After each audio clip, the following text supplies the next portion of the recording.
आज આપણે ધોરણ 7 માં વિષય હિન્દી ધોરણ 7 વિષય હિન્દી पाठ नंबर 1 बेटी कवितानी चर्चा करवानी छे। तो विद्यार्थी मित्रों आ कवितानी अंदर एक छोकरीનું पात्र छे ए छोकरी के बेटी तो छे हूँ के बेटी छूं पण हूँ माराथी जेटली थाय એટલી મહેનત કરીને અને હું આ બધું બતાવવા માંગુ છું એવું કહેવા માંગે છે। तो જોઈએ આપણે આ કાવ્યની અંદર કે એ છોકરી કેવું કાર્ય કરે છે અને કેવું એનું જ્ઞાન પ્રગટ કરીને અને કઈ રીતે આગળ વધે છે એની વાત કરવામાં આવે છે। तो જોઈએ તો पढ़ना लिखना तरक्की करना एवं दुनिया में उजियारा फैलाने में नारी कभी पीछे नहीं रही। तो आप જોઈએ છીએ કે ભણવામાં લખવામાં કે કંઈ પણ નોકરી પર જોઈએ તો ઘણી જગ્યાએ આપણે જોઈએ છીએ તો સ્ત્રીઓ નોકરી કરતા હોય છે, ટીચર હોય, પોલીસ હોય, તો કોઈ પણ કલેક્ટર હોય, મામલતદાર હોય, કોઈ મંત્રી હોય, કોઈ ધારાસભ્ય હોય, આ બધા જ જગ્યાએ આપણે જોઈએ છીએ તો અનેક જગ્યાએ આ સ્ત્રીઓ પાછી પાણી કરતા રહે આગળ આગળ એ વર્ચસ્વ વધારતા જાય છે। એમ સ્ત્રીઓ પણ આ જગ્યાએ કામ કરતા હોય છે। तो पीछे ले लेते वह खुद स्वाभिमान से जीकर स्वनिर्भर बन सकती है। क्यों कहा उसे स्वाभिमान तो खुद पोते પોતાના સ્વાભિમાનથી જીવીને એક પોતાનું જીવન સ્વનિર્ભર બનાવવા માંગે છે। वह सम्मान की अधिकारिणी है। वह स्त्री हमेशा सम्मान की अधिकारिणी है। समाज और राष्ट्र की उन्नति में नारी महत्वपूर्ण योगदान दे सकती है। समाज राष्ट्र में उन्नति में नारी महत्वपूर्ण योगदान दे सकती है। प्रस्तुत कविता में एक बालिका की आशा एवं भावनाओं की अभिव्यक्ति द्वारा उसके आत्मविश्वास को व्यक्त किया गया है। प्रस्तुत इस कविता में एक बालिका की आशा एवं भावनाओं की अभिव्यक्ति द्वारा उसके आत्मविश्वास को व्यक्त किया गया है। तो विद्यार्थी मित्रों સૌથી પહેલા આપણે આ કવિતાનો એક વિડિયો દ્વારા એની આપણે રાગ શીખીશું। તો ત્યારબાદ આપણે પાઠની કાવ્યની સમજૂતી આપણે મેળવીશું। તો જોઈએ આ કાવ્યનો વિડિયો।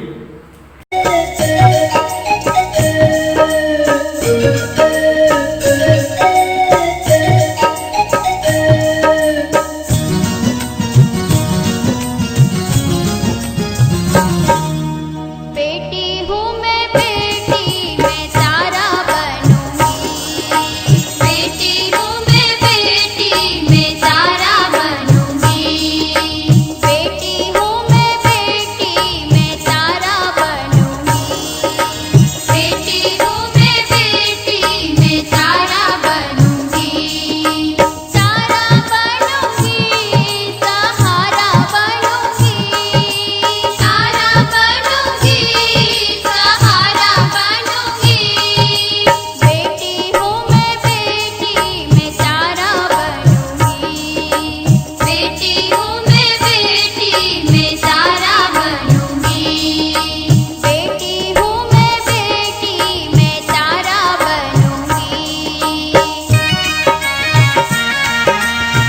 you.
तितली बनूंगी मैं हवा को चूमूंगी हवा को चूमूंगी नाचूंगी गाऊंगी हवा को चूमूंगी नाचूंगी गाऊंगी बेटी हूँ मैं तारा बनूंगी बेटी हूँ मैं तारा बनूंगी तारा बनूंगी सहारा बनूंगी तारा बनूंगी सहारा बनूंगी बेटी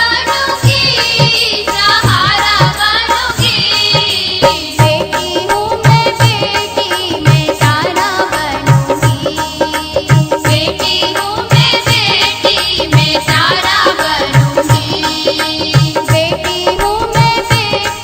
मैं तारा बनूंगी बेटी हूँ मैं तारा बनूंगी। તો વિદ્યાર્થી મિત્રો તમે આ કવિતા સાંભળવાની બહુ મજા આવી હશે એ સાથે સાથે તમે પણ આ કવિતાનું ગાન કરતા રહ્યા છો તો વિદ્યાર્થી મિત્રો આપણે અહીંથી હું આની કવિતાનો રાગ બોલું છું અને સાથે સાથે આપણે પણ કવિતા બોલશું અને ત્યારબાદ આ કવિતાની વિસ્તૃત સમૃદ્ધિ મેળવીશું बेटी हूँ मैं तारा बनूंगी बेटी हूँ मैं तारा बनूंगी सहारा बनूंगी तारा बनूंगी सहारा बनूंगी बेटी हूँ मैं तारा बनूंगी गगन पे चमके चंदा मैं धरती पे चमकूंगी गगन पे चमके चंदा मैं धरती पे चमकूंगी धरती पर चमकूंगी मैं उजाला करूंगी धरती पर चमकूंगी मैं उजाला करूंगी बेटी हूँ मैं तारा बनूंगी पढ़ूंगी लिखूंगी मैं मेहनत करूंगी पढ़ूंगी लिखूंगी मैं मेहनत करूंगी अपने पाँव चल कर मैं दुनिया को देखूंगी अपने पाँव चल कर मैं दुनिया को देखूंगी दुनिया को देखूंगी मैं दुनिया को समझूंगी दुनिया को देखूंगी मैं दुनिया को समझूंगी बेटी हूँ मैं तारा बनूंगी फूल जैसी सुंदर मैं बागों में खिलूंगी फूल जैसी सुंदर मैं बागों में खिलूंगी तितली बनूंगी मैं हवा को चूमूंगी हवा को चूमूंगी नाचूंगी गाऊंगी हवा को चूमूंगी नाचूंगी गाऊंगी बेटी हूँ मैं तारा बनूंगी बेटी हूँ मैं तारा बनूंगी तो विद्यार्थी मित्रों અહીંયા આ છોકરી કહે છે કે હું બેટી હું છોકરી છું પણ હું કંઈ કરવા માટે પાછળ નહીં રહું ગમે તે કરે છે તો એનામાં રહેલો આત્મવિશ્વાસ દરેક છોકરીની અંદર સ્ત્રીની અંદર આત્મવિશ્વાસ હોય છે કે આત્મવિશ્વાસની સાથે એ આગળ વધતા જતો હોય છે જો આત્મવિશ્વાસ ન હોય પોતાના ઉપર વિશ્વાસ ન હોય આપણે એમ કહીએ કે ના હું આગળ નહીં જઉં તો આપણે ત્યાં જતા નથી દરેકની અંદર આત્મવિશ્વાસ તો પડેલો જ હોય છે એને પોતે એ આગળ વધતા જાય છે તો જ આગળ વધતા હોય છે બીજાના કહેવાથી એ આગળ વધી શકતા નથી એના પોતાનો હોશ હોય ધ્યેય નિશ્ચિત કરેલો હોય તો હું અહીં સુધી પહોંચીશ અને મારે આ કાર્ય કરવાનું છે તો હું અહીંયા નોકરી કરીશ તો આપણો જે વિશ્વાસ છે આત્મવિશ્વાસ રહેલો છે જો મારા પર પોતાના પર વિશ્વાસ હોવો જોઈએ તો પોતાના પર વિશ્વાસ હોય તો આપણે જે લક્ષ્ય ધારેલું હશે એ લક્ષ્ય આપણે પ્રાપ્ત કરી શકશું તો વિદ્યાર્થી મિત્રો આ કવિતાની અંદર એક આત્મવિશ્વાસ વધારવા લાગ્યો છે અને પોતાના પર વિશ્વાસ રાખીને કામ કરવાની પ્રેરણા આપી રહ્યું છે તો જોઈએ આપણે કવિતાની અંદર बेटी हूँ मैं तारा बनूंगी सहारा बनूंगी बेटी हूँ मैं समझूती। यहाँ एक बेटी अपनी बात करते हुए कहती है कि मैं बेटी हूँ। मैं एक दिन आकाश में चमकने वाले तारे के समान चमकूंगी, अर्थात पढ़ाई लिखाई कर विकसित होकर दुनिया में लोगों का सहारा बनूंगी। गगन पे चमके चंदा, मैं धरती पे चमकूंगी। धरती पर चमकूंगी, मैं उजियारा करूंगी। बेटी हूँ मैं। समझूती। जिस प्रकार गगन में चमककर चंदा पृथ्वी को रोशनी देता है, उसी प्रकार मैं भी धरती पर चमकूंगी। मेरी उन्नति और यश से धरती पर उजाला फैलाऊंगी। मैं बेटी हूँ। पढ़ूंगी लिखूंगी मैं, मेहनत करूंगी। अपने पाँव चलकर मैं दुनिया को देखूंगी। दुनिया को देखूंगी मैं, दुनिया को समझूंगी। बेटी हूँ मैं। समझूती। मैं पढ़ूंगी और लिखूंगी, खूब मेहनत करके आगे बढ़ूंगी। मैं सारी दुनिया को देखकर उसके व्यवहार को समझने का प्रयत्न करूंगी। मैं दुनिया को अच्छी तरह से जानूंगी। फूल जैसी सुंदर मैं बागों में खिलूंगी। तितली बनूंगी मैं, हवा को चूमूंगी। हवा को चूमूंगी, नाचूंगी गाऊंगी। बेटी हूँ मैं। समझूती। बगीचे में खिले फूल की तरह मैं भी दुनिया रूपी बाग में खिलूंगी, अर्थात मेरे कार्य रूपी सुगंध को फैलाऊंगी। जैसे तितली हवा में उड़ती है, उसी प्रकार मैं भी प्रगति करती हुई अपने लक्ष्य को पार करूंगी।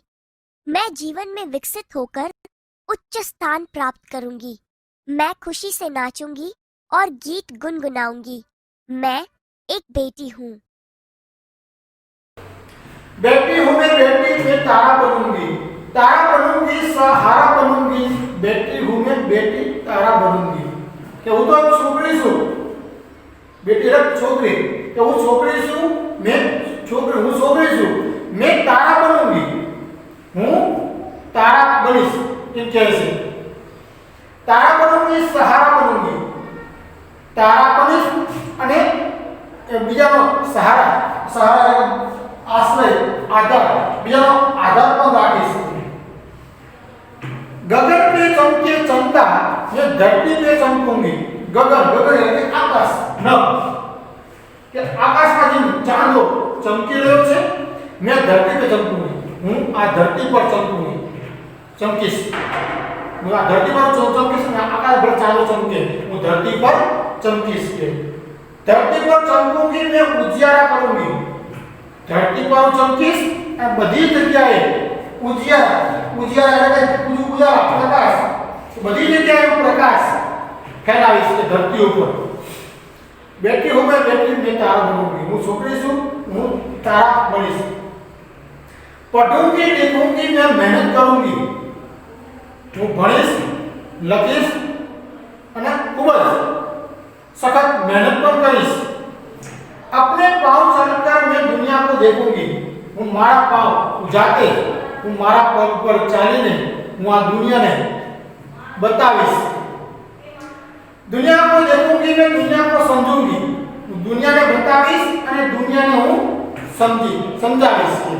दुनिया को चालवा मागू छू, दुनिया हूँ जोईश पहला, जोई पछी दुनिया बधाने हूँ समझावीश। बेटी हूँ मैं बेटी मैं तारा बनूंगी। फूल जैसे सुंदर मैं बागों में खिलूंगी। હું તો ફૂલ જેવી એક નાની છોકરી છું। फूल जैसे सुंदर मैं बागों में खिलूंगी। बाग बगीचा में હું રમીશ। तितली बनूंगी, मैं हवा को छूंगी। तितली तितली એટલે કે રંગ बिरंगी ઉડતા પતંગિયા। એ પતંગિયા બાગ બગીચા ની અંદર જોઈએ છે, પતંગિયા રંગબેરંગી ઉડતા હોય છે। એમ કે આ तितली બની પતંગિયા બનીને હું આ હવાને ચૂમूंगी, એને હું ચૂસીશ। हवा को चूमूंगी, नाचूंगी गाऊंगी। हवाने चूमीश, नाचीश અને ગાઈશ।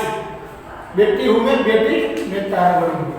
तो विद्यार्थी मित्रों, आ कवितानी अंदर एक आत्मविश्वास बात करी कि आपड़ा अंदर रहेलो आत्मविश्वास बहार काढવાનો છે કે આપણે સ્કૂલની અંદર ગમે તે કોઈ રમતમાં ગોઠવ્યું હોય તો આપણે વારંવાર કહેવા આવે છે કે કોઈ ભાગ લેવો છે, પણ છતાંય એક બીજા પૂછતા હોય છે કે તારે ભાગ લેવો છે, તારે ભાગ લેવો છે, તો બીજી રે તો આપણે ભાગ લેતા હોય છે, પણ એવું ના હોય કે આપણે આપણી જાતને પૂછો, એ જાતને પૂછીને પછી આપણે આગળ વધો કે હું શું કહેવા માંગુ છું, કે મારી જાત હા પાડે છે, મારું મન હા પાડે છે કે હા તું ભાગ લે, તો જ આપણે એને ભાગ લેવાનો છે, તો એ ભાગ લેશું તો એ ભાગ મજા આવશે, અને બીજાના કહેવાથી આપણે રમતમાં જોડાશું તો આ રમતમાં મજા નહીં આવે, તો પોતાના ઉપર વિશ્વાસ રાખીને કામ કરશો તો તમને એનો આનંદ અનેરો હશે, અને બીજા પર તમે જો વિશ્વાસ રાખીને કામ કરશો, તમે બોલે પરાને મોકલો અને તમે જે કામ કરો એ કામમાં કઈ સક્કરવાર થાય નહીં, ઠેકાવું પડે નહીં. તો વિદ્યાર્થી મિત્રો, આપણે આપણા આત્મવિશ્વાસ વધારવા માટે આપણી જાતને પૂછીને, આપણી જાત પર વિશ્વાસ રાખીને આપણે ગમે તે કોઈ પણ કાર્ય કરો એને આપણી જાત પર વિશ્વાસ રાખીને જ કરતા રહો. તો આ કવિતાની અંદર મિત્રો आत्मविश्वास વધારવાની પ્રેરણા આપતી એક આ કવિતા છે. તો આ કવિતા આપણે અહીંયા પૂરી કરીએ છીએ. बाल दोस्तों, आइए इन वाक्यों का अभ्यास करें. इन वाक्यों को ध्यान से सुनिए. भाषा सज्जता. निम्नलिखित वाक्यों को ध्यान से पढ़िए और सुनिए. 1. मनाली साहसी बालिका थी. 2. बगीचे में सुंदर फूल खिले थे. 3. भारत ने श्रीलंका को 3 विकेट से हराया. 4. बाल्टी में थोड़ा सा पानी है. 5. वह आदमी जा रहा था. हाँ, तो दोस्तों आपने इन वाक्यों को सुना. इनमें कुछ शब्द गाढ़े हैं, जैसे कि साहसी, सुंदर, 3, थोड़ा सा, वह. ये शब्द संज्ञा की विशेषता बताते हैं. मनाली कैसी लड़की है? मनाली साहसी लड़की है. यहां मनाली के साहस की विशेषता की बात है. उसी प्रकार हर एक वाक्यों को पढ़िए. फूल सुंदर. सुंदरता फूल की विशेषता है. विकेट 3. भारत की जीत. विकेट की संख्या 3. पानी थोड़ा सा. पानी कितना? थोड़ा सा. आदमी वह. उसी आदमी की बात है. अर्थात जो शब्द संज्ञा की विशेषता बताते हैं उन्हें विशेषण कहा जाता है. आज हम विशेषण के प्रकार के बारे में जानेंगे. विद्यार्थी मित्रों, हमने विशेषण के बारे में जाना. अब इन वाक्यों को पढ़िए. निम्नलिखित वाक्यों को पढ़िए. 1. हमारे देश में ईमानदार लोग ज्यादा हैं. 2. मुंबई जाने के लिए लंबा रास्ता तय करना पड़ता है. 3. कौवे का रंग काला होता है. 4. खरगोश का शरीर मुलायम होता है. 5. शरीर के साथ मन स्वस्थ रखना जरूरी है. 6. भारतीय संस्कृति विश्व में प्रसिद्ध है. 7. पानी गंधहीन होता है. 8. पूर्व दिशा में सूर्योदय होता है. इन वाक्यों में रेखांकित शब्द विशेषता बताने वाले शब्द हैं. यह वाक्य में प्रयुक्त संज्ञा की विशेषता बताते हैं.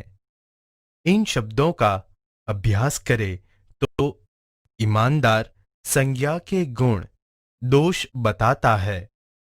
लंबा आकार या अंतर बताता है. काला रंग या रूप बताता है. मुलायम स्पर्श बताता है.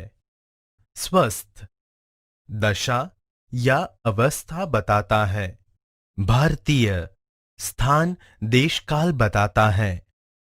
गंधहीन स्वाद या गंध बताता है. पूर्व दिशा को दर्शाता है.